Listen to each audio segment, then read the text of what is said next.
நலம் காக்கும் ஸ்டாலின், உங்கள் குடும்பத்தின் நலன் அரசின் பொறுப்பு.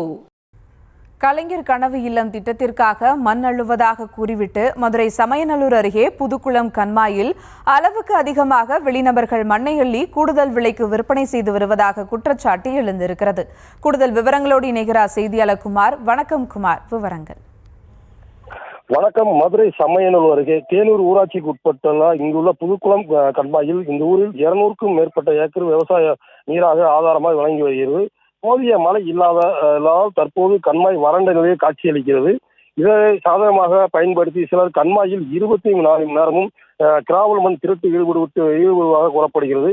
இதனால் இப்பகுதியில் நிலத்தடி நீர் மட்டம் ஆதார பாரத்தில் சென்று வருகிறது. விவசாயிகள் வாழ்வாதாரம் முற்றிலும் பாதிக்கப்படுவதாகவும் மேலும் நிலத்தடி நீர் குறைக்கப்படும் என இப்பகுதி விவசாயிகள் மிகவும் வேதனையுடன் தெரிவித்து வருகின்றனர்.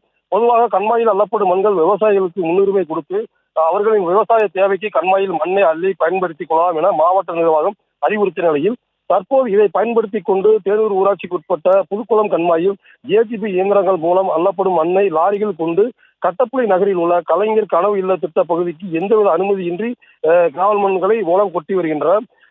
கலைஞரின் கனவு இல்ல திட்டத்திற்காக அள்ளுவதாக கூறிக்கொண்டு வெளிநபர்களுக்கு அதிக விற்பனை செய்யப்படுவதாக கூறப்படுகிறது. இந்த கண்மாயில் நம்பி ஏராளமான விவசாய நிலங்கள் உள்ளது. அவர்கள் வாழ்வாதாரம் முற்றிலும் பாதிக்கப்படுவதாகவும் இவர்கள் விவசாய தேவைக்கு மண்ணை எடுக்காமல் விதிமுறைகளை மீறி லாரிகளை வைத்து குறிப்பிட்ட அளவை விட மிக அதிகமாக அள்ளி விற்பனை செய்து வருகின்றனர். தனியார் ஒப்பந்தங்கள் எந்தவித அனுமதியின்றி கலைஞர் கனவு இல்ல திட்டத்திற்கு கண்மாயில் மண்ணை அள்ளுகிறோம் என கூறிவிட்டு பெருமளவில் வெளிநபர்களுக்கு விற்பனை செய்வதாக விவசாயிகள் கூறி வருகின்றனர். விவரங்களுக்கு நன்றி குமார்.